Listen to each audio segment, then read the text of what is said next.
Olá, o meu nome é Paulo Cogos e esse é o meu segundo vídeo a respeito do tema pena de morte e que eu faço especialmente para refutar algumas objeções que foram feitas a respeito do tema. Mas antes eu quero corrigir um grave erro que eu cometi no outro vídeo, onde eu falei não leiam David Friedman. Leiam David Friedman, leiam Karl Marx, leiam tudo o que puderem.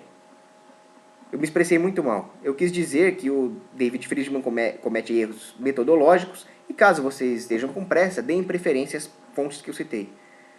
Mas tem coisas boas em David Friedman. Agora vamos ao vídeo. O Rodrigo Souza, da comunidade Debate Político no Facebook, faz as seguintes objeções contra a pena de morte. A primeira é de que a lei privada, o contrato privado, não poderia ser violado mesmo que isso desrespeitasse os direitos naturais. E ele disse que os direitos naturais são um conceito abstrato. Ele fala que o poder de tirar a vida de alguém é grande demais. E ele fala que numa sociedade anarcocapitalista não haveria pena de morte, porque o poder de matar seria barganhado por alguma outra coisa e as próprias pessoas teriam medo dos riscos inerentes à pena de morte. Eu vou refutar um por um. O primeiro é esse de que não haveria pena de morte na sociedade livre. É errado pensar o sistema judiciário privado da mesma forma que nós o pensamos hoje, de forma análoga. O que nós temos hoje é um tribunal onde o promotor acusa o réu, mesmo sabendo que ele é inocente, e onde o advogado de defesa defende o réu, por mais que ele seja um facínora, por mais que ele saiba que ele é culpado. E o pior, o mais bizarro de tudo, é que quem tem mais dinheiro ou mais contatos políticos acaba tendo mais chance de vencer o processo. Ou seja, a ciência, a verdade e a justiça não são levadas em conta.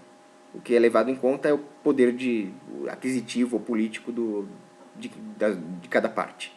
Mas isso só existe porque a justiça hoje é um monopólio coercitivo do Estado. É o socialismo da justiça. Agora, o que o consumidor realmente demanda? As pessoas demandam segurança, justiça e paz. As pessoas demandam respeito aos direitos naturais. Dessa forma, numa sociedade anarcocapitalista, a demanda seria por tribunais que respeitassem a verdade, a justiça. Ninguém quer viver numa sociedade onde o mais rico ou o mais poderoso politicamente leva o processo. As pessoas iam escolher um sistema, por exemplo, onde haveria investigações independentes, arbitradores previamente contratados e que iriam atrás da verdade. Caso um bilionário tentasse subornar um juiz para corromper o veredito, as agências privadas concorrentes estariam loucas para que isso acontecesse e levar esse escândalo para a imprensa e assim poder falir o concorrente. Mas isso só poderia existir numa livre competição entre sistemas judiciários. Agora, essa sociedade privada, ela tenderia ao justnaturalismo. Porque o mercado, desimpedido, ele sempre vai procurar um arranjo cada vez mais eficiente. E um arranjo que respeite os direitos naturais de vida, liberdade e propriedade, ele é um arranjo que maximiza a felicidade e a prosperidade humana. É o arranjo que seria o mais provável de acontecer num livre mercado.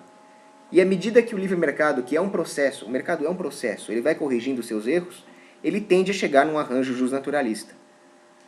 Por que ele não chega hoje? Porque as pessoas são doutrinadas pelo Estado. E o Estado, ele lucra com a perversão moral e intelectual da humanidade, para que se perpetue o poder político. Para mais detalhes sobre isso, eu recomendo Alexis de Tocqueville. Agora, num livre mercado, há uma convergência de interesses. Por mais que algumas empresas sejam egoístas, sejam antiéticas, sejam imorais, interessa para o mercado que as pessoas sejam pensantes, que elas contribuam com o processo de mercado, que elas participem da divisão de trabalho. Dessa forma, haveria um aprimoramento cultural do homem, onde imperasse a liberdade social e econômica. E as pessoas iriam preferir um sistema cada vez mais eficiente e justo. E a pena de morte é eficiente e justa, conforme eu provei no meu primeiro vídeo. A pena de morte é um direito natural que a vítima tem de aplicar em cima do criminoso. Tendo refutado esse primeiro argumento do Rodrigo Souza, vamos para o segundo. Ele fala que o poder de tirar a vida de alguém é um poder muito grande.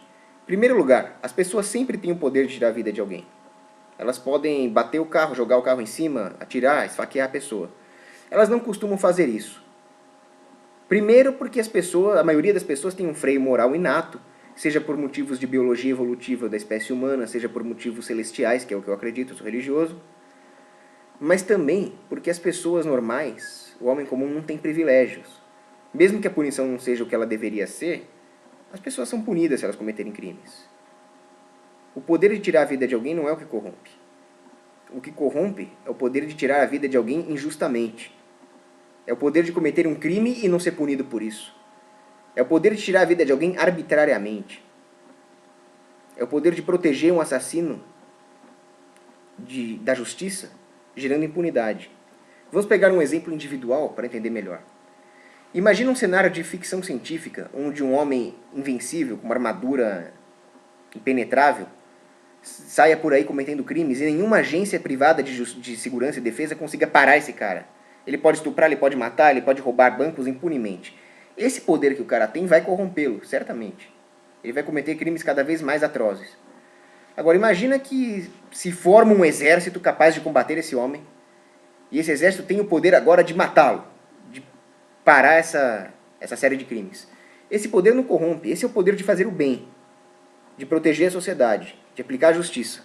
O que corrompe é o poder de assassinar sem ser assassinado, e não de fazer justiça. O poder de tirar a vida do bandido é bom.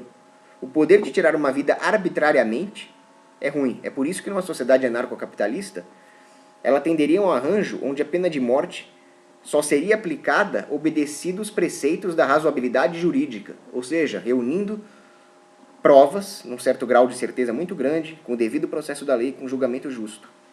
Agora, de forma nenhuma, Rodrigo, essa sociedade iria impedir a execução de alguém comprovadamente criminoso.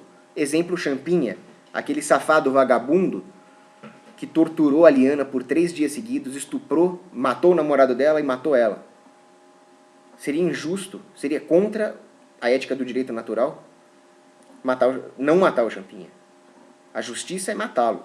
E qualquer pessoa no mundo tem o direito de matá-lo. A minha avó tem o direito de torturar e matar o Champinha. Desde que, é claro, ela reúna provas suficientes da culpa do Champinha. E numa sociedade anarcocapitalista, ninguém vai querer viver num lugar onde cada um pode sair matando e alegando culpa. A torto é direito. Existiriam contratos privados que garantiriam o devido processo da lei. Mas o fato é que o poder de tirar a vida de alguém como o Champinha é algo positivo. Agora, o monopólio da justiça e da força que viole os direitos naturais, isso sim corrompe. O poder, portanto, corrompe não quando você tem o poder de punir um bandido, e sim se o bandido tem o poder de cometer um crime sem ser devidamente punido. Agora vamos para o terceiro argumento do Rodrigo. Ele fala que as leis privadas estão acima da lei natural e que a lei natural não existe. A lei natural existe, eu não vou provar isso nesse vídeo, eu posso fazer um outro vídeo sobre isso, mas ela existe. Os contratos privados derivam disso. O pacta sunt servanda, que é a obrigatoriedade de cumprir os contratos, ele só existe porque a violação de um contrato privado acordado voluntariamente implicaria no roubo da propriedade, do tempo e dos recursos da parte que foi fraudada. É só por isso que os contratos privados valem. Mas de forma nenhuma ele pode passar por cima dos direitos naturais. Do contrário, não haveria diferença entre uma lei privada que passasse por cima dos direitos naturais e uma lei positivada pelo Estado. A lei positivada pelo Estado é criminosa justamente por isso, porque ela viola direitos naturais. Porque não existe o contrato social. O contrato social é um mito, eu nunca assinei, isso é uma balela. E um contrato privado que passe por cima dos direitos naturais, de quem não assinou esse contrato, é criminoso da mesma forma. Mais um exemplo para entender. Imagina 2 ilhas. Uma ilha A, onde existe pena de morte, e uma ilha B, onde não existe pena de morte. As pessoas são livres para se juntar e fazer uma sociedade privada onde lá dentro não existe pena de morte. Eu acho que a Daniela Marangoni, que é uma menina lá da comunidade de debate político, que é contra a pena de morte, escolheria viver numa sociedade dessas, até o dia em que ela é inteligente, ela ia perceber, ela ia se mudar para a minha sociedade onde tem pena de morte. Agora, vamos supor que essas 2 ilhas, A e B, não tenham nenhum contrato entre si. E alguém da ilha B, onde não tem pena de morte, matou alguém da ilha A. O Rodrigo diz que, como não tem pena de morte, essa pessoa não pode ser punida. Ela deve ser punida, porque, na ausência de contratos, vale a lei natural. E a lei natural preconiza a pena de morte. Do contrário, se nós aplicássemos a ideia do Rodrigo, bastaria que um grupo de bárbaros montasse uma sociedade privada onde não tem pena de morte para saques, e eles poderiam sair saqueando o resto do mundo, impunemente. Ou, pelo menos, não tendo uma pena à altura. Pela lógica, eles também poderiam dizer que a pena para saque é uma multa de R$1. E aí nós teríamos que respeitar a lei deles? De jeito nenhum. Não vale a lei mais branda e também não vale a lei mais grave. Vale a única lei que existe, que é a lei natural, de onde derivam todos os contratos. Para entender por que não vale a lei mais branda, imagina que uma ilha A pune alguém que cuspa na cara do outro com uma multa. A ilha B não, a ilha B tem pena de morte para cuspir na cara. Agora, se um da ilha A cospe na cara de alguém da ilha B, vale a proporcionalidade preconizada pela teoria do direito natural. Você não pode executar alguém só porque ele cuspiu na sua cara. Finalmente, vamos entender aquela questão do risco, do medo que as pessoas teriam da pena de morte. Para entender isso, eu proponho uma analogia com o controle de armas. O controle de armas numa sociedade privada se daria da seguinte forma.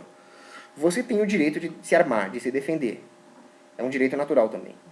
Você pode ter uma faca, você pode ter uma pistola automática, um fuzil, uma metralhadora.